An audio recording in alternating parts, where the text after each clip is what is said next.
Hey everybody, welcome to the next Devekut Zoom. Uh, we're going to be focusing on commitment, which is a big part of developing the capacity to concentrate. So before we get into it, Diana, how you doing? Good, thanks. And I'm Diana, and I'm trying to share my screen here. I think it's attempting to do that now. It wouldn't be a great Zoom night if we didn't have some sort of tech issue, right? Right. It's taken its time. It's definitely taken its time tonight. That's the way my laptop's been acting.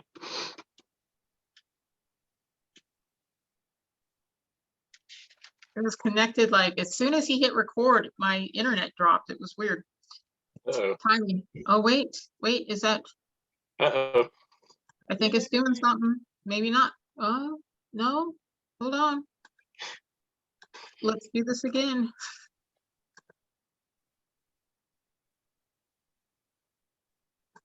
There you go. There we go. There we are. Devekut Jewish Meditative Experience. Yay, I know, exciting.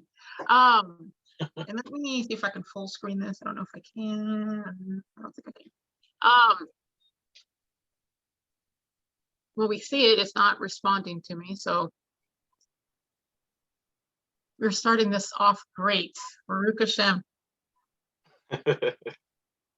All for the good.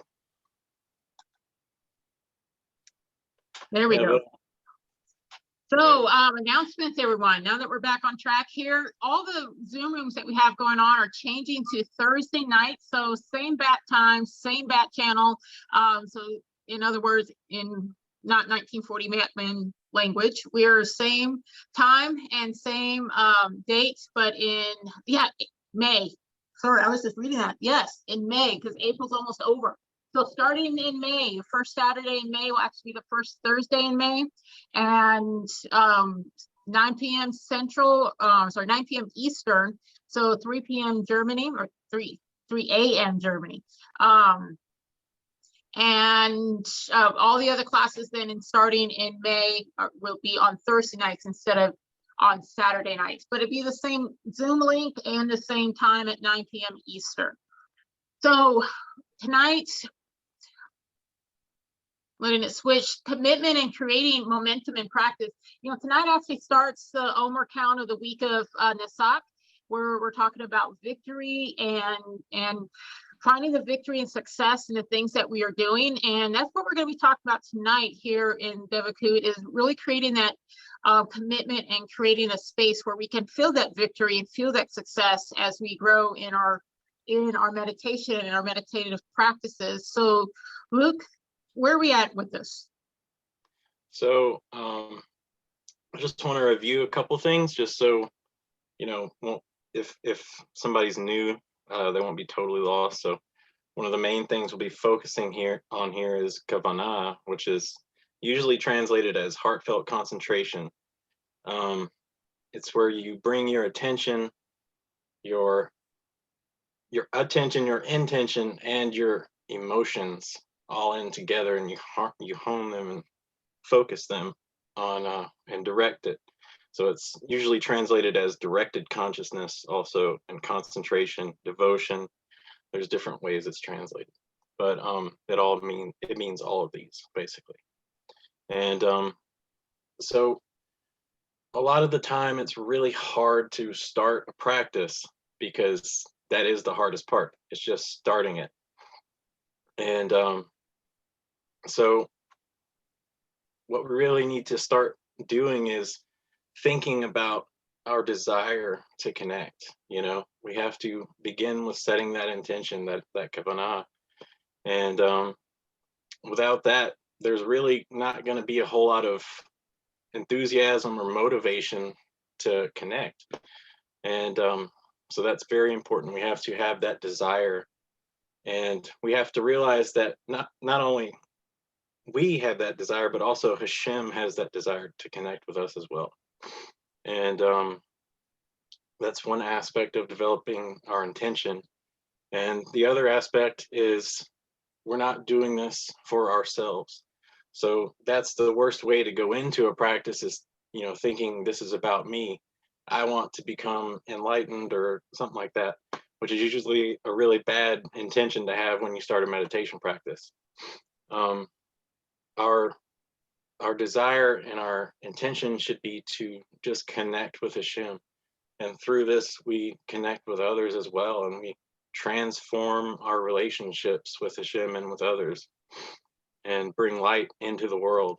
I mean, if we're not bringing something back from this practice, then there's no point to it. I mean, there's a lot of people who do it just for relaxation, but honestly, you can do lots of things for relaxation. That's not really what meditation is for.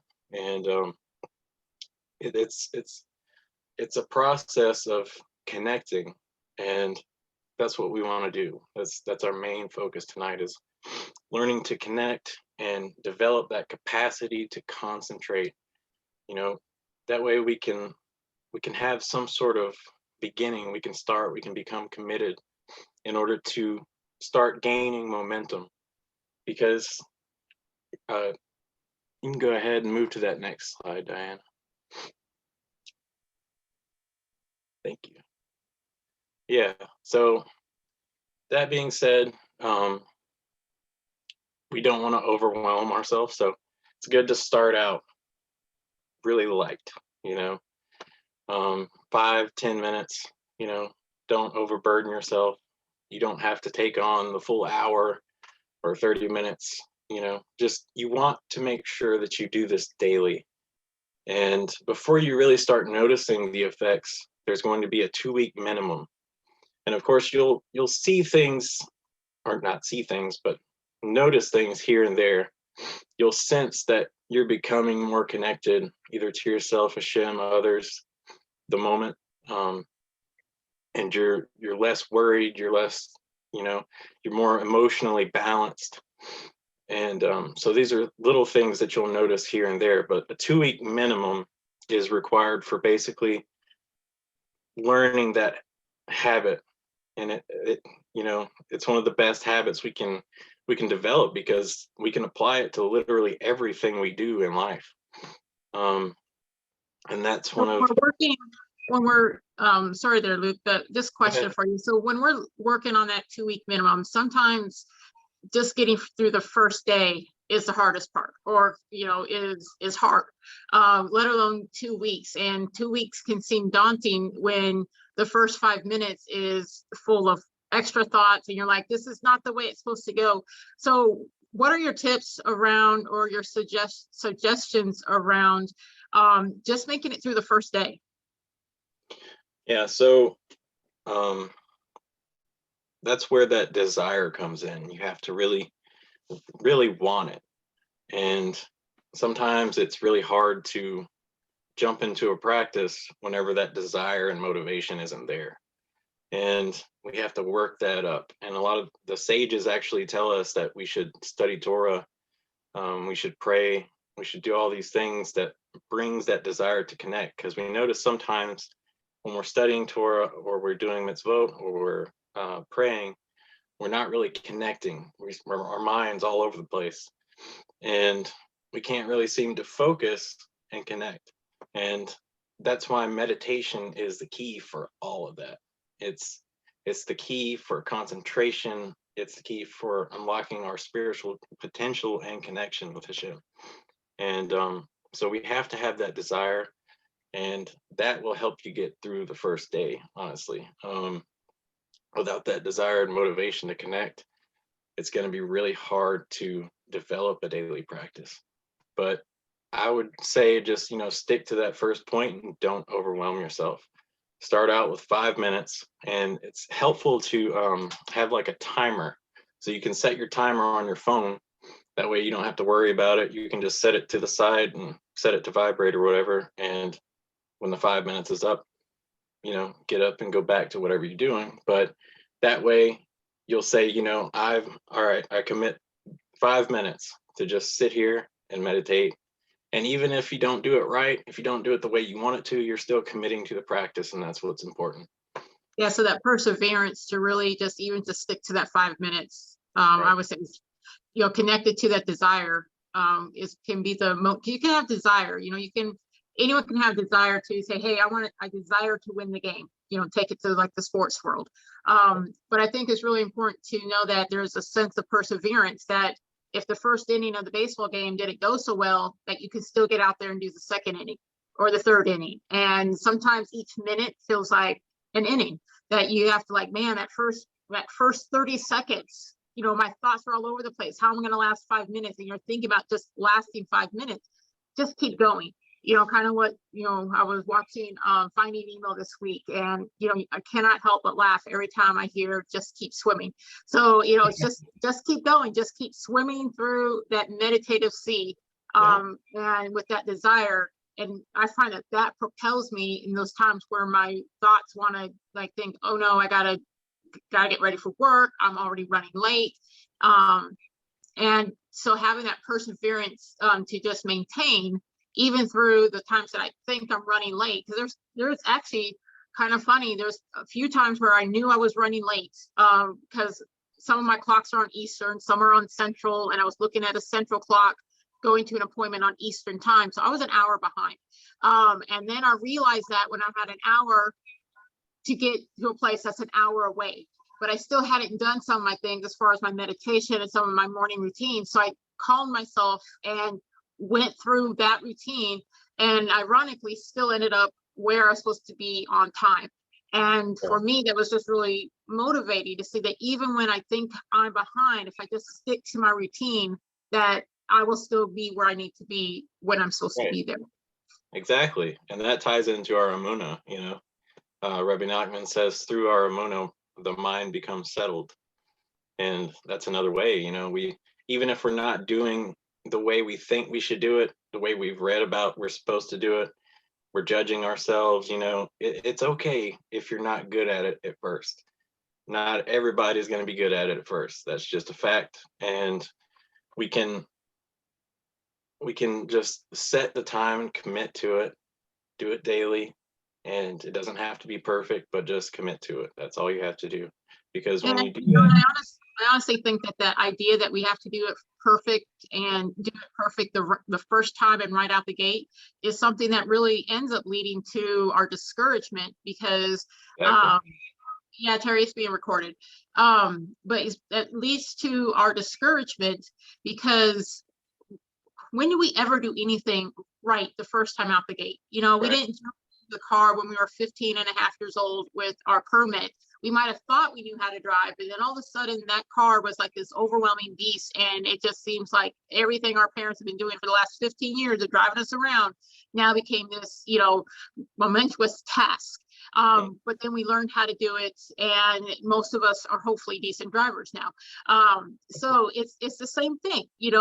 If we come out with that expectation we're going to win, then we actually miss the little wins in between of the growth and actually getting to the next step and growing through the process. Exactly. Well said. And that ties into our next point of just being patient with yourself. I mean, can't do it without being patient. There's no way we can keep that commitment. But I mean, like we're just talking about, it's all about perseverance, not judging yourself too harshly. Sometimes it's good to say, well, I didn't do that well the first time, so I want to do better the next time. That kind of motivation is okay if it's constructive. But if the thoughts about it are destructive, then you really want to leave that alone. Our goal here is to transform our thinking. So we want to move to a point of connection where our thoughts are evolving around this point of connection rather than a point of disconnection, which is what's happening most of the time. Our thoughts are just all over the place and we can't really seem to connect. So whenever we practice this meditation or concentration exercises or breathing exercises or whatever it is, we're learning to develop that capacity to concentrate and to really invest ourselves in what we're doing. But so what are some of those, so people can more easily recognize them? What are some of those destructive thoughts that people have as they're learning how to meditate? It could be so many. I know whenever I first started, I was super judgy about it.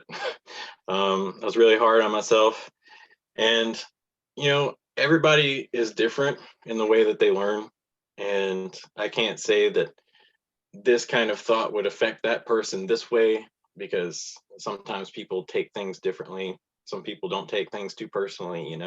So it just depends. But I know I definitely had lots of negative thoughts, like, why should I even continue if I can't even do it a little bit this time, and things like that. And they're basically just thoughts that arise in our consciousness that are unconscious. We're not choosing to think them. They're not conscious thoughts, and they're just arising in our consciousness. And what we really need to do with those is just observe them objectively and realize that this is just mind stuff floating around. And they're generated from these unconscious thought patterns that revolve around this point of disconnection. So as soon as we connect, we're able to actually observe our thoughts. And that's one way we can really kind of get around that curve, because I mean, if we start believing our thoughts, then that's basically the path to the dark side. you know Right. One of the things I think as destructive thoughts is going in with an expectation. I'm going to sit here for 5 minutes and I'm going to have this, some sort of expected experience. And that, I think, is one of the first destructive thoughts, because you have to allow yourself to have that freedom in the meditation to address those thoughts and to see what's going to come up, and let the meditation take you to those higher levels, not you try to drag the meditation to where you think it should go.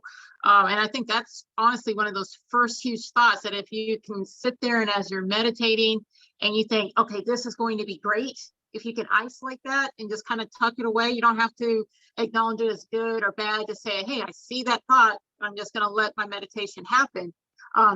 Now you're allowing your soul and your consciousness to open up to more freedom of maybe even beyond what an expectation is, because most of the time we don't know what to expect unless someone has told us, oh, I had this experience, and oh, I had that experience, and I really felt the presence of God.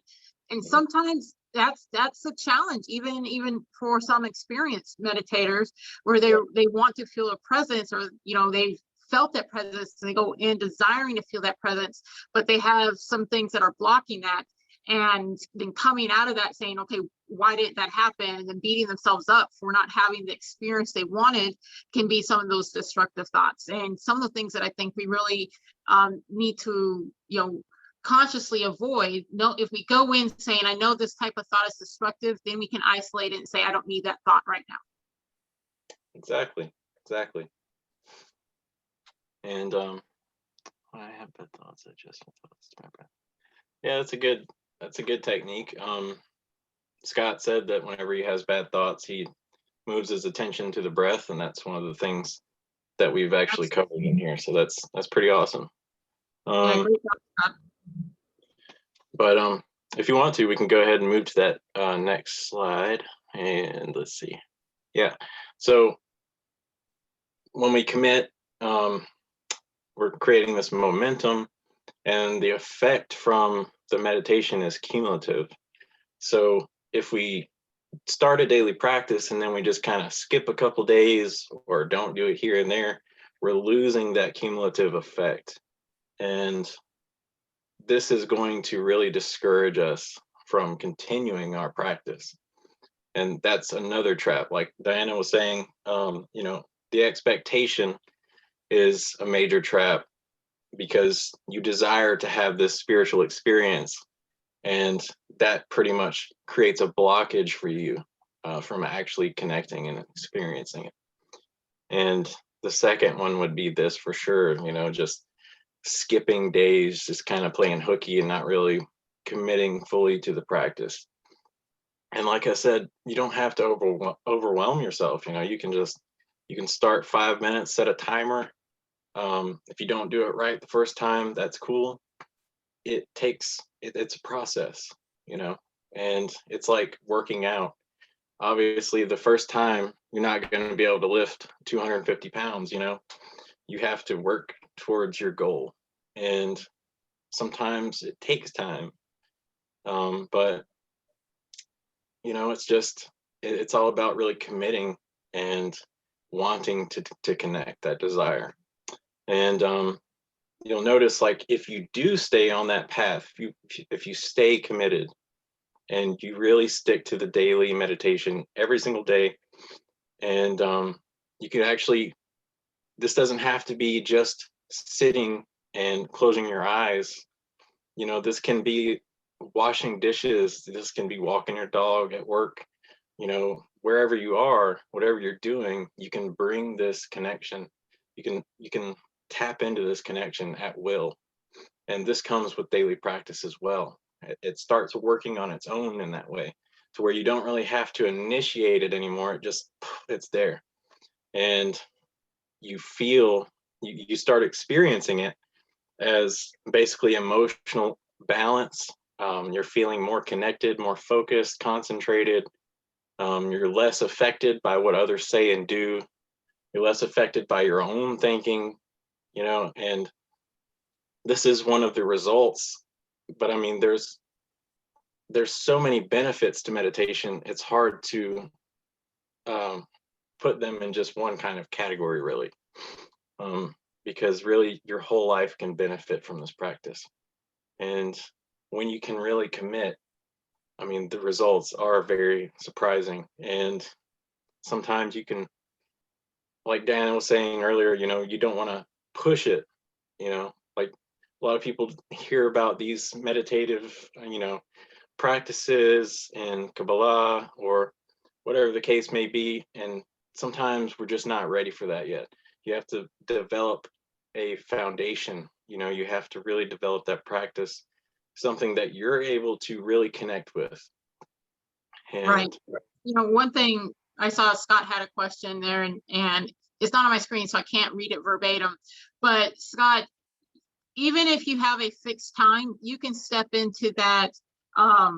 You can step into that freedom of just taking that moment of meditative that's outside of your fixed time. It's kind of like, you know, think of it in the sports world.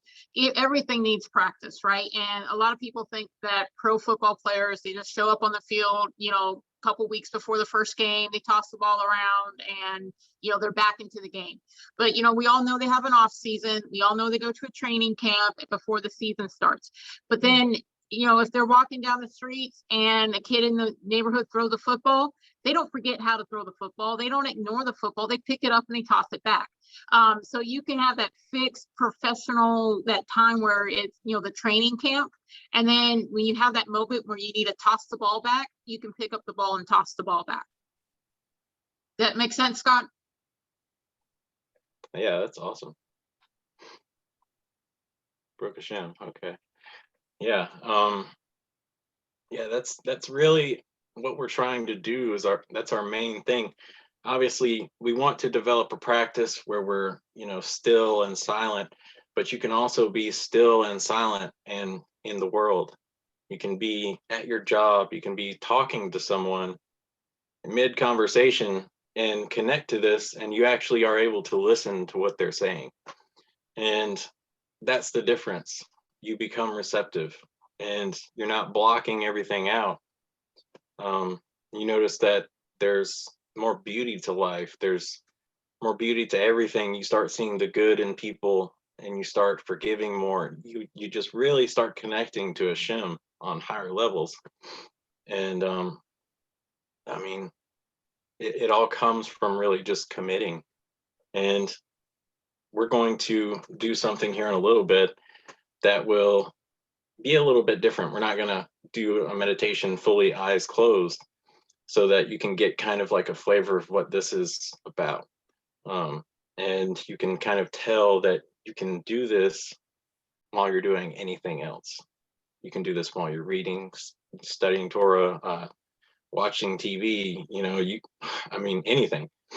And you can, instead of getting lost in your thoughts and in the world and your problems and all these things, you can stay connected.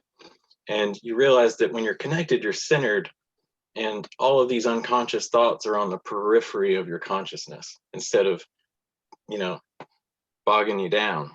So that's one of the main things, is just we commit, it becomes cumulative, and then we start seeing results. It's like a science. And it is a science, technically. But I mean, we're trying to demystify it here so it can be more relatable and accessible. So, sorry, hit the wrong button. no, you're good. Do you want to take a quick intermission? Sure. I guess I did hit it at the right time. So we'll take a quick break. Thank you for everyone that joined just recently here. And yeah, you're right, Michael. Many do not know how to meditate, and that's what we've been working on for the last several weeks, the weeks and months that we've been meeting in our room as well, is getting to that point where we can, just talk about and experience that meditation right from the get-go. And it is something that you have to learn. This isn't something that you walk in and you're like, oh, wow, I'm an expert. This is easy. Sometimes it really is a challenge. So, and that's what we're trying to help everyone here, is to realize that even if it's a challenge, it's one of those challenges, that perseverance and having that desire and the perseverance and the excitement. This doesn't have to be something where you're just like, oh, that we're meditating. You can be excited. You can be and have joy about this, and you're going to find a deeper joy each time you go into a meditation. And even if it doesn't go the way you think it will, you will find that you receive joy coming from that. So we're going to take a quick break. Just grab your water, your cookies or whatever, and we'll be back in like 3 minutes.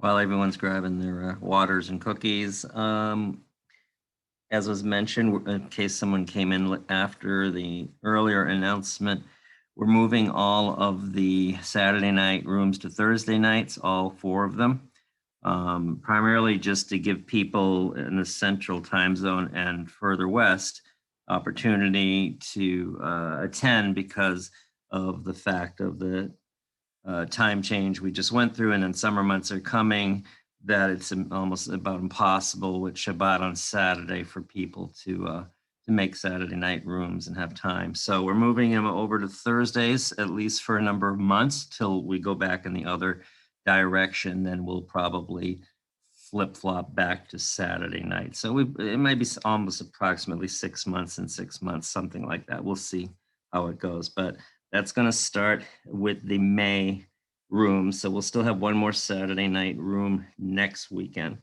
And then we'll be going over to Thursday nights starting the 6th, I believe, of May. And that, I believe, should be the Matrix room I do, the one we didn't do last month because I was unavailable. And then Elisheva's room on the 13th, I believe, will be the next one. So we'll go from there. And that's the plan at this time. We just encourage everyone to invite more friends to join in the group and to participate. Play this again when you get the recording. Post some questions in the group. We really have a great opportunity to use the groups for lots of questions and resources and things like this. The Zoom room is an important part too, of course. Actually having these rooms and recording them and actually having feedback, some good questions and things tonight, which is nice to see. So the more activity, the more people, the more this will just grow and help everybody. And we all need it. Meditation's a great thing. We have the ladies Nashot Bina room, that's next weekend. And then I'm doing the Kabbalistic stuff, the Sephirot through the Matrix movies next Thursday, as I mentioned. I'm sorry, the Thursday in May, first Thursday in May. And then Elisheva's group will be the next Thursday. So that's the groups for at least the spring and summer. Somebody runs out of something to talk about, then maybe we'll have a new subject. But for now, those are the 4 groups. And again, thank you all for being here. And we don't have a raffle tonight, but we will get back to that probably next week, and then in the beginning of the month too. We'll at least raffle one thing off. We just didn't get a chance to get it organized for tonight, so but we will do that. So I think people probably just got their peanut butter and cookies now. Okay, so I'm gonna go. Yeah. Also, we can for those who have missed a couple Zooms, or just you can actually go to the group and scroll down, and there's lots of information that's being posted in the group about how to meditate, what to do when you meditate, how long, it's all these details are in the group. If you just want to go scroll through those posts after the Zoom. And there's also videos posted from, where are the links? I think they're on your YouTube. But yeah, those videos to the last Zooms are on Tovia's YouTube channel. And I think there's 3 videos.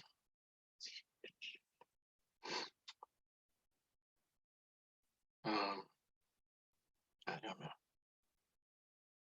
I know the last one. Yeah, there's not currently a tab with all the videos. We can put that probably under the files tab. So just check the tabs occasionally, because we got to do a little bit of updating on the group. And so that way you can find things a little bit easier. We'll try and create a tab for the Zoom rooms, and then a tab for the tip videos. The tip videos are ones that Luke had been doing. If you haven't seen them, they're completely incredible, and they're like 2-3 minute videos that to give you some tips to keep you motivated along the way, because it's great when we're in the room and we're all together and we're like, yes, we can do this, but then 2 days later you're like, oh, it's so much better when I can sleep in, or I'll do it tomorrow, and we lose that motivation. So having those tip videos can really help you keep motivated, and we'll put those up in the room. There's a tab on there that says files, so we'll try and get it under that tab. But we'll make an announcement in the room as well. Bezrat Hashem, for sure. ABC asked a question. Did the meditation help only the meditating person or others around them? It helps others, and that's our main goal. We want to correct ourselves first so that we can become a channel for that light and express it out in the world through our relationships and interactions with others, in our prayer, in our mitzvot, in our meditation Torah study. We want to bring that light down back into our present experience, because if we're just meditating for ourselves, it's not really going anywhere. That's basically just meditating to meditate without really having an intention behind it. And that's one of the differences between Jewish meditation and a lot of the other systems. Is Jewish meditation is, you have to have this kavana, this intention, heartfelt concentration on whatever you're doing. And it's really just a mindfulness of Hashem, always being mindful of Hashem's presence. And through meditation, we learn to do that. And different things, different techniques, different methods, mechanisms, which we go through in the group and have gone through, and will go through more. And so right now, oh yeah, cool. And we'll go through them, and it's one of those things, just like studying anything in school. Just because you hear it once or do it once doesn't mean that you've got it, or doesn't mean that you've embraced all of it. It's like kind of like math problems. A lot of times we don't like doing the homework, but that homework led us to getting better grades on tests. And of course, meditation's not a test, it's just growing. But when we practice it, and just like the sports analogies I've been using, that practice makes us not perfect, it makes us better. And that's all that we're trying to do, is get better. And it's, if you think about, I don't know if you guys have ever played with prisms, light prisms that refract light. You can angle that light, that prism towards the light, and get no refraction of it. And you can look on the walls, you're like, where are the rainbows? But there's supposed to be rainbows if I have a prism in, in front of light. But if you adjust it and just change the angle of that prism, all of a sudden rainbows can, flash across your wall. And that's what we're doing with the meditation. We might connect sometime and hold our soul up to that point where the light just seems to be going in, but it's not refracting out to anything. It's just we're just getting the light. And then as we grow in our meditation, we're going to change our prism, and that prism's then going to start refracting the light out. And you might just see a one color at a time, just because that's that first color, and then you change just a little bit. Then all of a sudden you see all the 7 colors of the rainbow, and you're able to show those to everybody else in a way that now is like drawing them in closer to you. And so think of yourself as you go into that meditation as being a prism for Hashem's light. So as you grow and start, adjusting your perspective, you can bring that down to the rest of the world. Baruch Hashem. That's awesome. I'm gonna have to write that down. Prism. I have lots of little toys like that all around. Yeah, that's awesome. Great analogy. Is there anyone that has any more questions before we begin? Just whatever.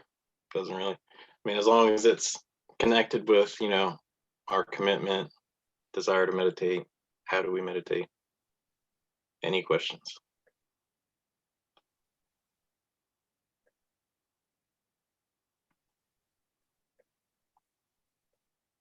Okay. So, like yes, a question. Meditation harm the people around them. Hang on.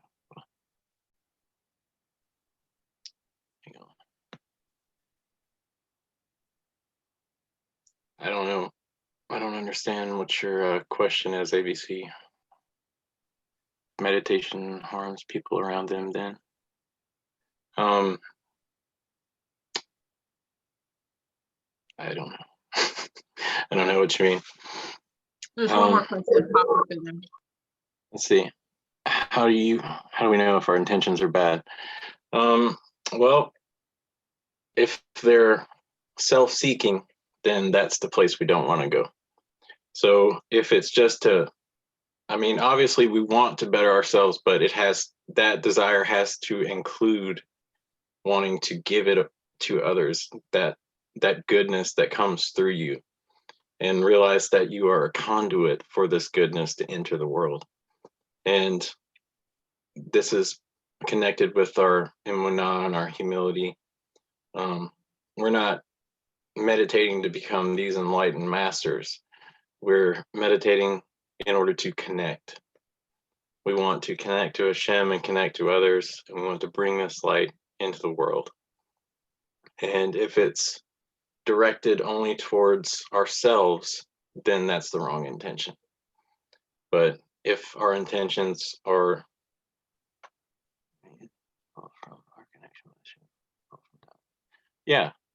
basically, we fall from that place, that point of connection, which is our da'at, our experiential knowledge, this awareness, the same awareness that's watching and listening right now.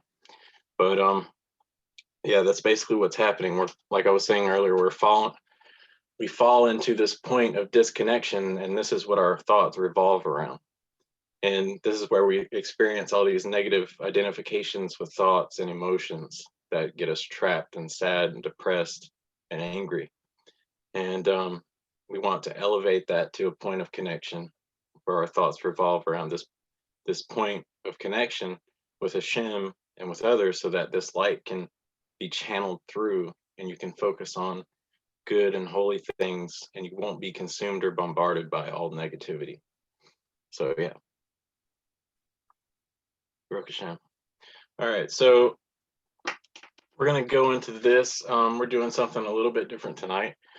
It's not going to be, eyes closed, be silent, but it's going to be more hands-on. So first we have to establish our desire, our kavanah, our intention. what are we wanting to do? So right now, we're wanting to learn how to focus and concentrate in order to connect to Hashem and to connect to others. And if you can, find something besides your phone or computer. Find an object around you that you can focus your attention on. So just take a few seconds and find one thing around you that you can focus on. It could be anything besides yourself or your device that you're looking at this with. I mean, it could be, you could be looking at a book and focus on a letter or a word. You can focus on a drink cup, whatever.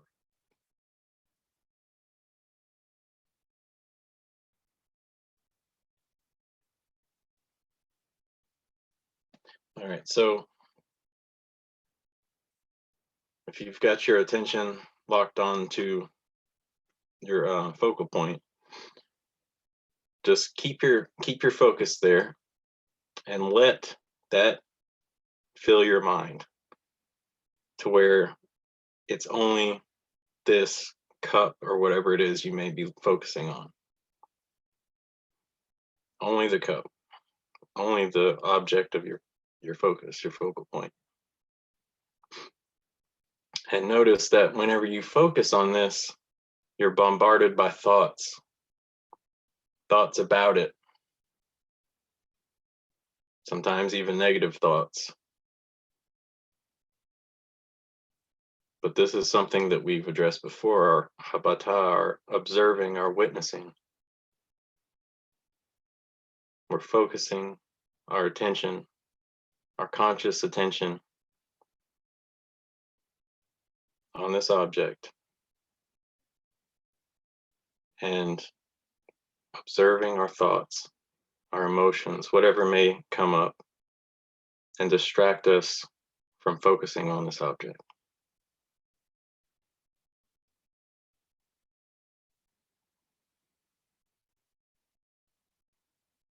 And our goal here is to let the object completely fill our minds.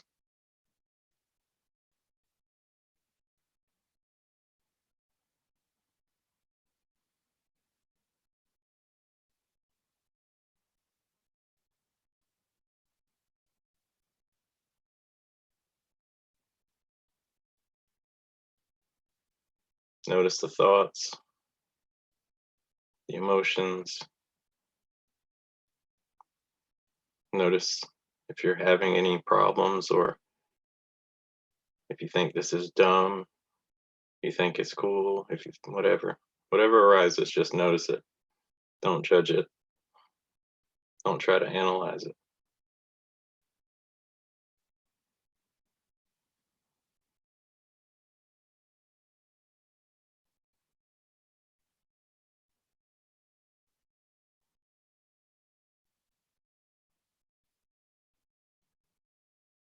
Try to feel this object with your consciousness as if you were touching it with your hands. Obviously, don't touch it with your hands, but keep your focus on the object. Let it fill your mind and feel it. Because through this connection, we have a felt sense of connectedness.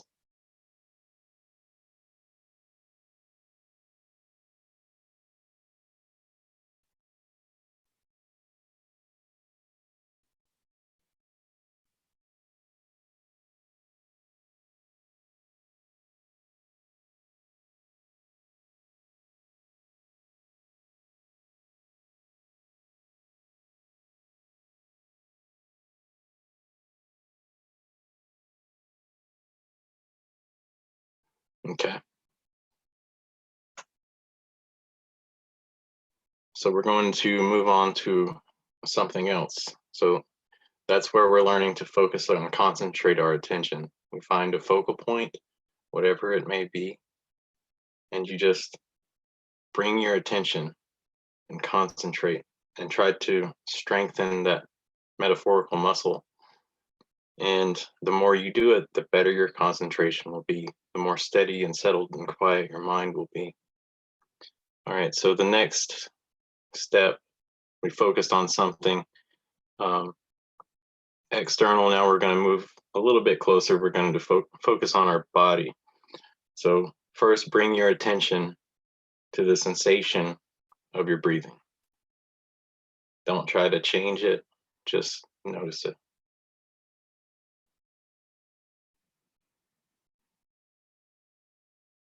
Notice the cool in-breath. It's refreshing.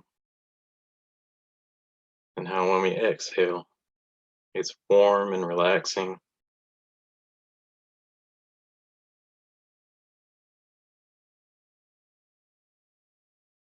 And just focus on the sensation of breath going in and out of the nostrils.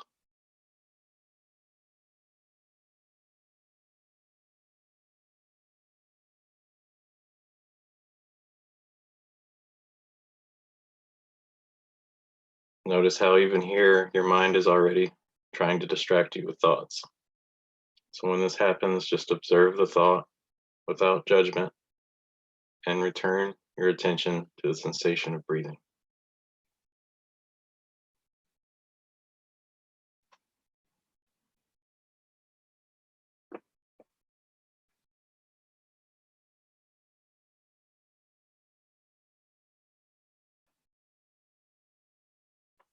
Okay. Now bring your attention to your senses. What can you smell? Open up your sense of hearing. Don't block any noises out. Just completely relax.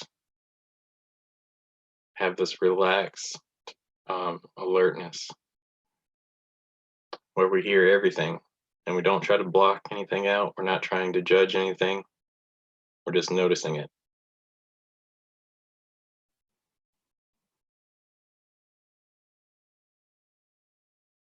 Maybe feel the sensation of our body sitting on a chair. Feel the chair underneath us or the bed or whatever you may be sitting or laying on. And you can do this with your eyes open. You don't have to do it with your eyes closed. Because this is what we're trying to discover right now, that we can bring this into our present experience. We don't have to do it with our eyes closed, sitting in a chair. We can do it during anything.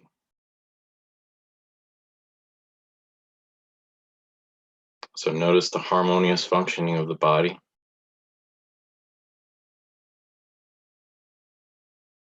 It's just working on its own. All we have to do is bring our attention to it.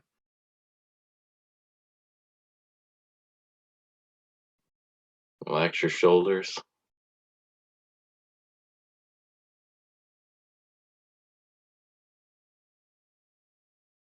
Relax your chest, your back, your arms, your legs. And just feel this sensation of aliveness in your body. This breath, Hashem breathing this breath into us every moment. And as we exhale, we return the breath.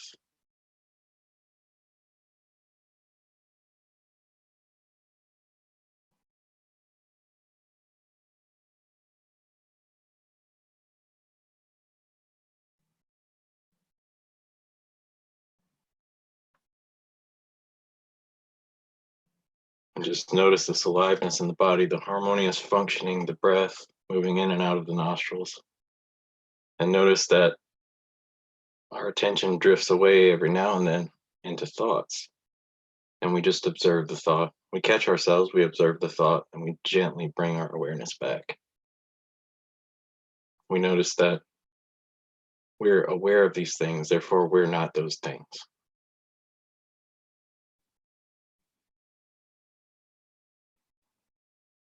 Who we are is behind the sense perceptions, behind the emotions, behind the thoughts. The one who's witnessing.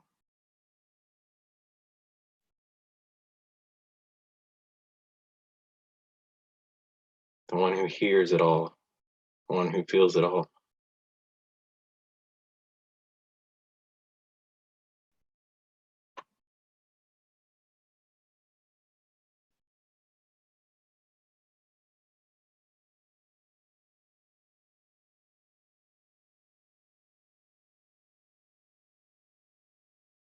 Okay. So now we're going to demonstrate the difference between focusing on something without kavana and then doing it with kavana. So right now, if you can just close your eyes and visualize the divine name, Yod and Hey and Vav and Hey.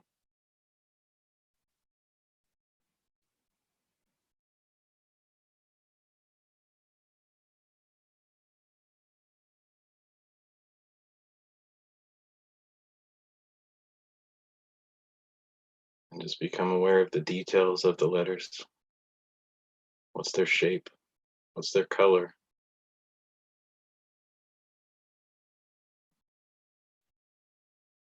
Remember that we have this desire to connect, and so does Hashem.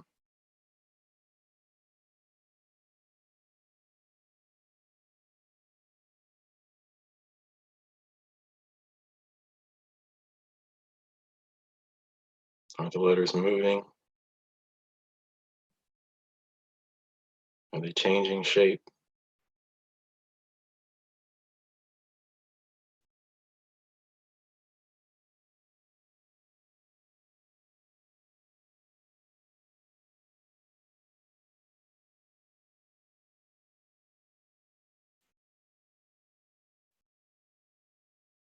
Okay.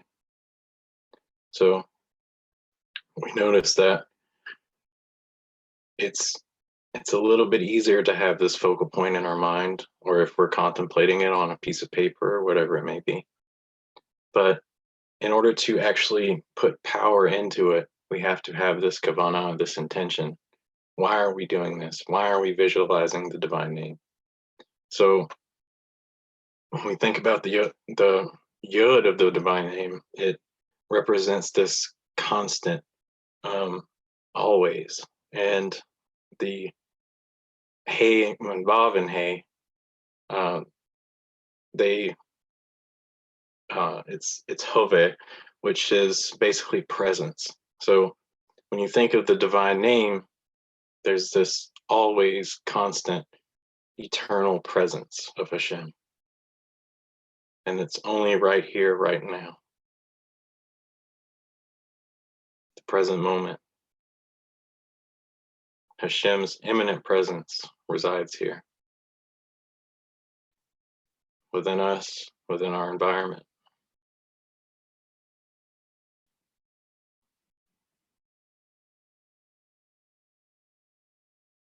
And we can direct our mind to a chosen thought, say Isaiah 6:3, where we think the whole earth is filled with his glory. The whole earth is filled with the presence of Hashem. And we can only experience it right now.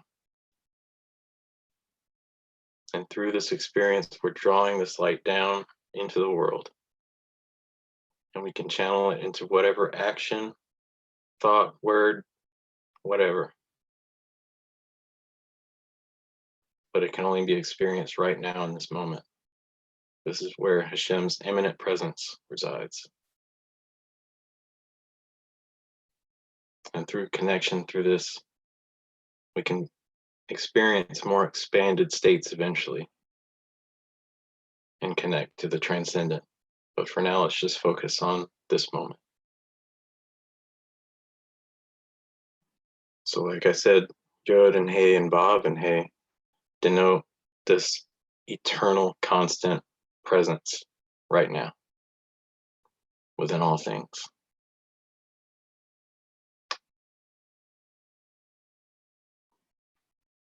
So it's in every atom, every molecule. It's in our cells. Every cell of the body is full of the presence of Hashem. So with that in mind, let's close our eyes again.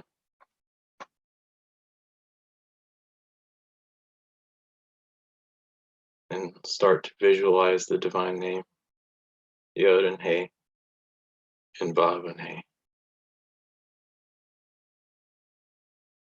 And let's bring this all together.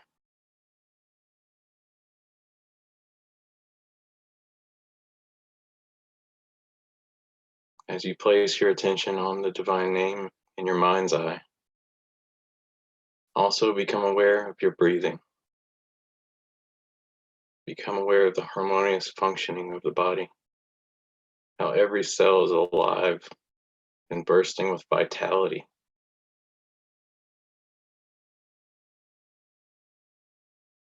This is only concentrated energy. The air around us, the air within us, our cells, bones, muscles, whatever, is all filled with the presence of Hashem.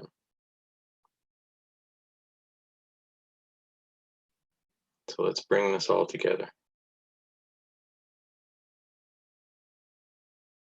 Yod and Hey, Vav and Hey.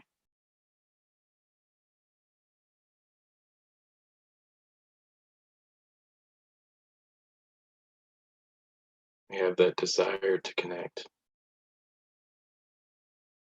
And as soon as we have that yearning and desire to connect, we open this channel.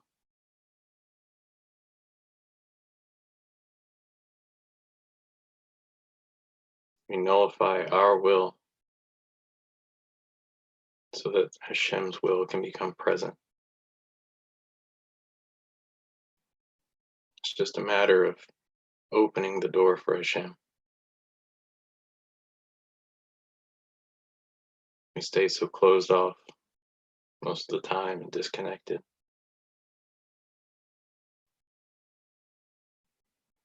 But through being focused on the present moment where Hashem's immanent presence resides, we can keep this with us all day, every day, from the time we wake up until we go to sleep at night. We can always connect to this.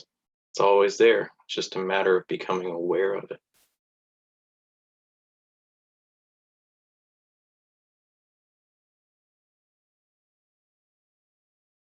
So now as we visualize the divine name, we have a greater sense of connectedness.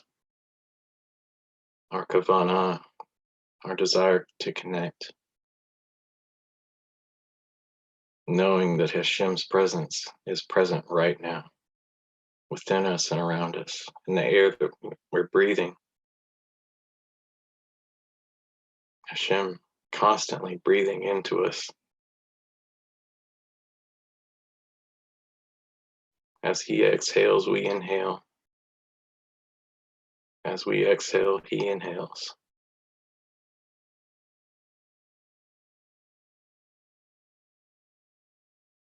Yod and Hey, Vav and Hey.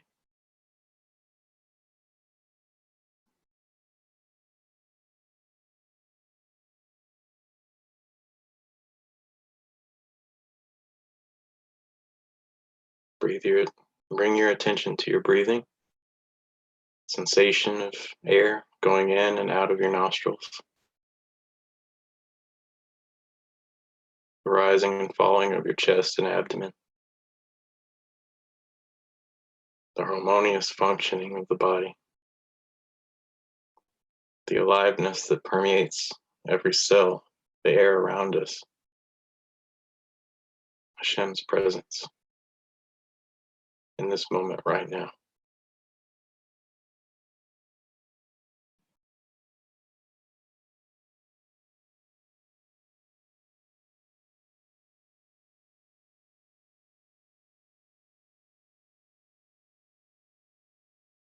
Okay, now open your eyes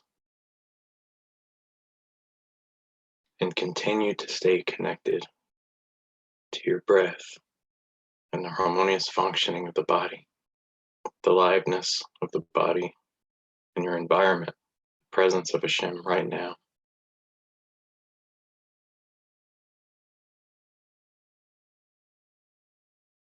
Remember your intention, your kavanah. Arouse your emotions, your love for Hashem, your awe for His presence.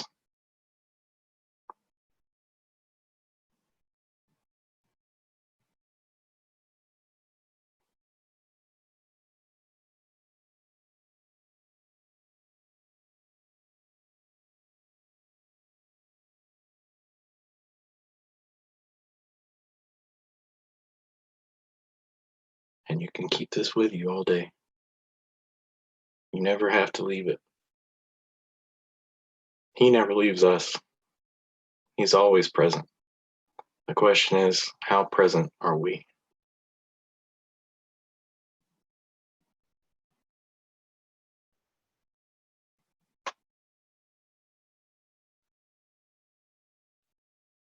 Okay, so everyone take a deep breath.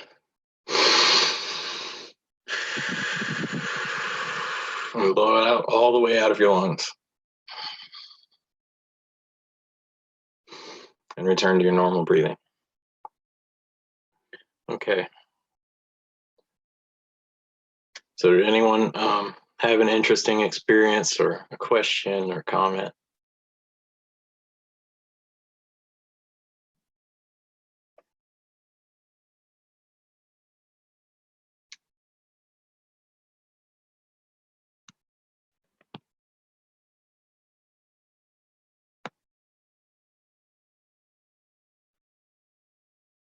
Feel very calm. Baruch Hashem. And this is something that you can keep with you all the time. And when you do this, everything you do becomes infused with the divine essence.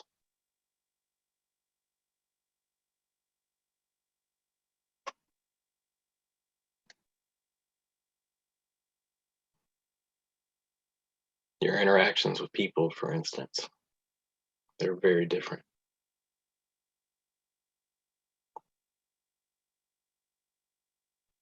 When you're feeling Hashem's presence very strongly, and you do this is in your interactions and everything that you do when you interact with people, they experience it as well.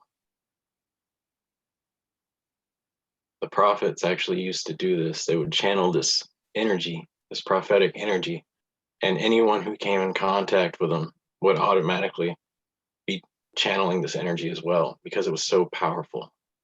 Obviously, we're not on the level of the prophets, but you can do the same thing. You can keep this awareness with you of Hashem's presence all day long, this connectedness with Hashem, this embrace, this cleaving, this Devekut.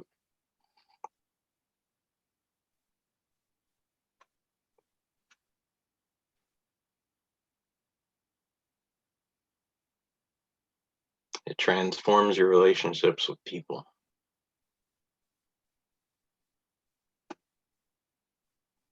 To where you can just be present. You don't have to judge everything they say. Sometimes we get caught up in a routine with certain people. And sometimes it's the people that are closest to us.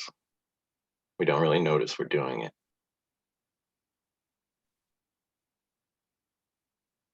We can become more aware of this and be more kind to them. Start trying to understand them and listen rather than just projecting our desire. We have to be more receptive.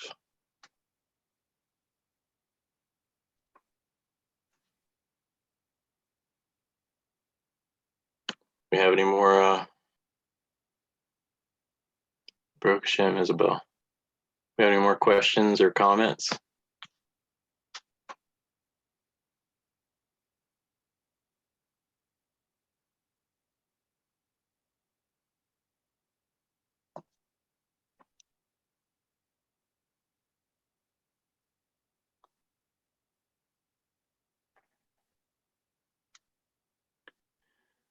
Okay, go ahead, Scott.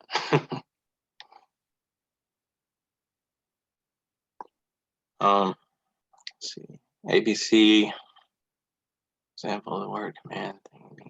The word command in Hebrew is mitzvah, which implies connection. And that's what it's all about. It's all about connection.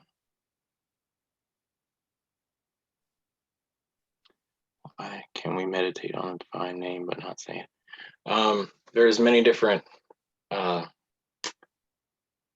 basically we don't have the tradition now. We don't know how to really say it. And if we try to say it without really knowing it, then we desecrate the name. there are different ways of doing it, obviously. Lots of different meditative systems in the Jewish tradition have this way of using the divine name as a meditative device in different ways.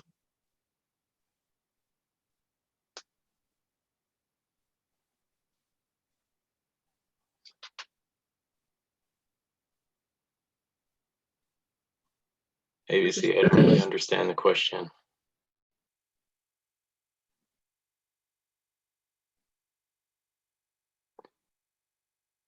Diana, how you doing over there? You're good. You're doing such a great job. I'm also calm and relaxed and saw my blue light, so Baruch it's Hashem. always calming for me. Nice, nice. Well,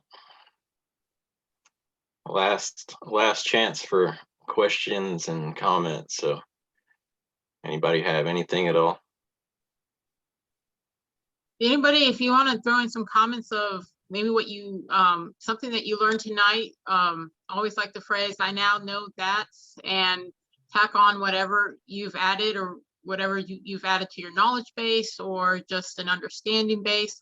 And if you want to type that into the comments, and sometimes in just stating what you learn, you reinforce it inside yourself, but you also can enact something inside another person and say, oh yeah, I kind of forgot about that, and help solidify that with another person. What do with the gifts received? So that's something we just addressed a few minutes ago, where when we experience this presence of Hashem always, and we cleave to it, we experience this connection that we can bring into the world, into our relationships, in our interactions with people. Basically, we're just connecting. What we have to do is correct ourselves. And when we do that, we create the channel, or we create an opening for the channel to come into the world, into our relationships. And that's basically how it works. We're basically a vessel for this light to enter the world. And through these practices, that's our goal, is cleaving to the divine. How can we meditate without falling asleep as expected?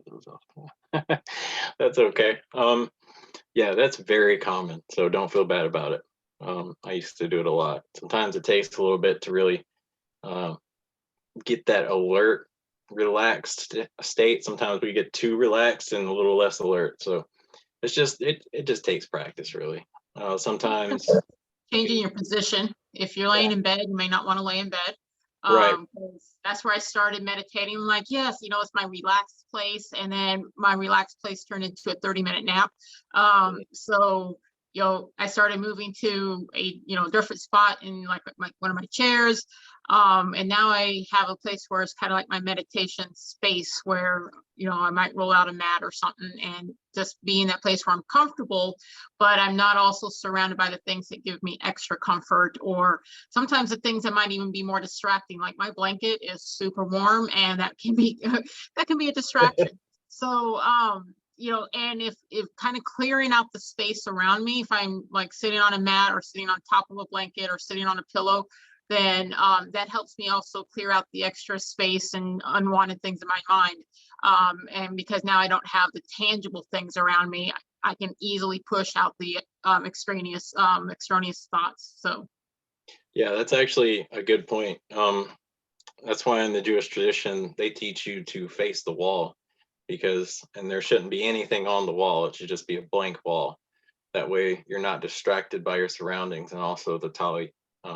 But basically, it just takes a little bit of practice. And sometimes if we're having a lot of trouble, like every time we meditate, we start getting sleepy, it might be a good idea just to drink a little bit of tea or coffee or just a few sips. You don't want to get too jittery, but that will definitely help, because if you drink too much caffeine and try to meditate, your mind's just like going all over the place. So it's a little bit more difficult.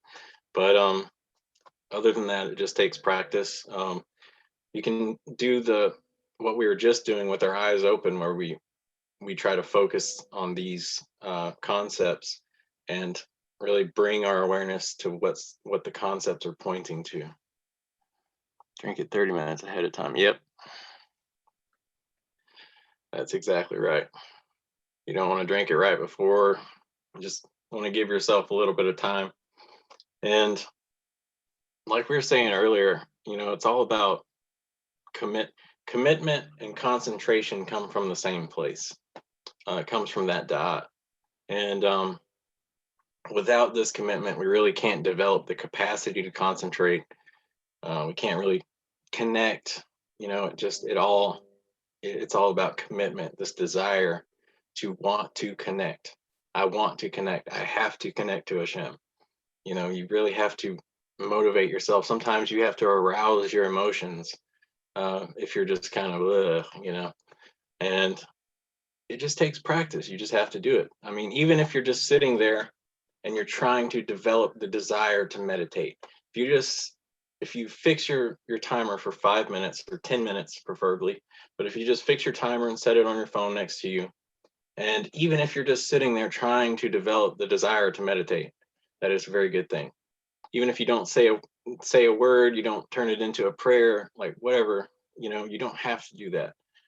It's all about really developing that desire, because that's what builds the vessel for this light, for the experience. Sometimes going along with that, Luke, sometimes just showing up is all that Hashem needs us to do, and he will then open the doors for us to go through. Just like, as the Israelites were crossing the sea, they're all there praying, waiting for something to happen. And that's a lot of times how we show up for meditation. We're waiting for something to happen. But what did Hashem say? Like, shut up, stop praying, get your butt in the sea, take a step towards it, take action. And that action or meditation is sometimes showing up, sitting in front of the wall, setting that timer, even if we're like, I don't even know what I'm doing, but I'm here. Yeah. Then Hashem can open those doors and open those vessels so that it gives you a little taste, so that when you come back again on your own, you say, okay, now I know a little bit what I'm doing, and just enough encouragement from Hashem to take that next step forward. Absolutely. And that's where our emunah ties into it all. And our desire, desire and emunah come from the same place. And we have to connect to that. Even if it's like, for instance, if you're praying, sometimes people have a hard time connecting when they're praying. But if you have the intention that Hashem hears your prayers, that Hashem is right in front of you, within you, around you, this creates a whole different experience. So it's really all about developing that kavanah, that concentration. And it all begins with just the desire to do it. Like Diana was just saying, if you just show up, that's extremely awesome. Most people don't do it. So they start, and then they do it a little bit, and then they just toss it aside, and they don't really get to experience the amazing results that come from it. And even though that shouldn't be our focus, that's a reality. It will happen eventually, but we have to stay committed. And eventually this will become less of a subtle experience and more palpable. Like, you will be able to experience the presence of Hashem in ways that you didn't think you could. And sometimes we think it just kind of gets trapped in our thinking, like we think of a concept and we think that's where we're supposed to be. But the concept is actually pointing to an experience. And that's the main goal, is this connection. So, and connection can only happen through this experience. And of course, we can be focused and concentrated and have chosen holy thoughts revolving around this point of connection. Have a night to discuss experiences. Yeah, that would be cool. Have a night to discuss experiences. Yeah, so with that being said, Diana, do you have anything else you want to say? No, just to follow up on those announcements again. Of course, this is a Devekut group, and we meet on the third, it'll be the third Thursday starting in May. So our next one will be whatever that third Thursday is in May. Neshopina, that's us ladies next, we'll be meeting next Saturday, that last Saturday in April at 9 p.m. Eastern. And then we'll be meeting again that following Thursday, or the last Thursday in May, I should say. And then May 1st, we'll start with Kabbalah through the Matrix. And then that second Thursday would be Ancient Wisdom for Modern Life. So a little bit change in the schedule. You can always go to the TorahLight.com group, Facebook group, Torah Light. If you're not part of that, join that. And that way you can stay up on when all the groups are meeting. And thank you everyone for showing up tonight and being a part of our meditation group. We love learning with you and growing with you, and it's a blessing to have you all here. And please put your questions and your ideas and your experiences in the meditation group. And I look forward to seeing you all throughout the week. All right, thanks everybody. Laila Tov. Laila Tov and Shavua Tov.